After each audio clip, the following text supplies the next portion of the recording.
સમાચાર દિલ્હીમાંથી દિવાળીના આગલા દિવસે જ વાયુ પ્રદૂષણ ખતરનાક સ્તરે પહોંચી ગયું છે। દિલ્હીના અનેક વિસ્તારોમાં એક્યુઆઈ 400 ને પાર।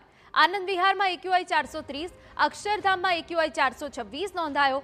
પાણીનો છંટકાવ કરી પ્રદૂષણ નિયંત્રણમાં લેવા પ્રયાસ। લોકોને શ્વાસ લેવામાં તકલીફ પડી રહી છે। આંખોમાં બળતરાની પણ ફરિયાદો ઉઠી। હજુ તો શિયાળો પૂરો શરૂ પણ નથી થયો અને દિલ્હીવાસીઓની હાલાકી વધી ગઈ છે, કારણ કે દિલ્હીની હવા ઝેરીલી બની છે। દિલ્હીના અનેક વિસ્તારોમાં એક્યુઆઈ ખૂબ જ ગંભીર તેમજ ખરાબ નોંધાયું છે। સૌથી વધુ આનંદ વિહારમાં એક્યુઆઈ 430 તો અક્ષરધામમાં એક્યુઆઈ 426 નોંધાયો। દ્વારકા સેક્ટરમાં એક્યુઆઈ 341, જહાંગીરપુરીમાં 318, બવાનામાં 309, જ્યારે અશોક વિહારમાં 306 નોંધાયો।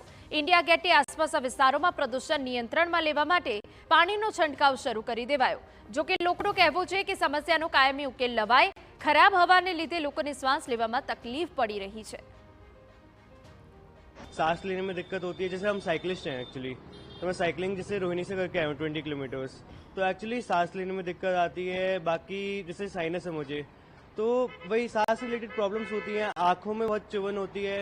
बाकी स्कूल एंड कॉलेजेस जैसे बंद होते हैं, बट इनका कोई ऐसे ये टेम्पररी सोल्यूशंस हैं, ये कोई परमानेंट सोल्यूशंस नहीं है। एंड जैसे पंजाब में अब जैसे पराली जलने का मौसम आ गया है, जैसे अब वहाँ से पोल्यूशन आएगा। अब इतने सारे पोल्यूशन की वजह से दिक्कत तो आती ही है जैसे लोकल लोगों को।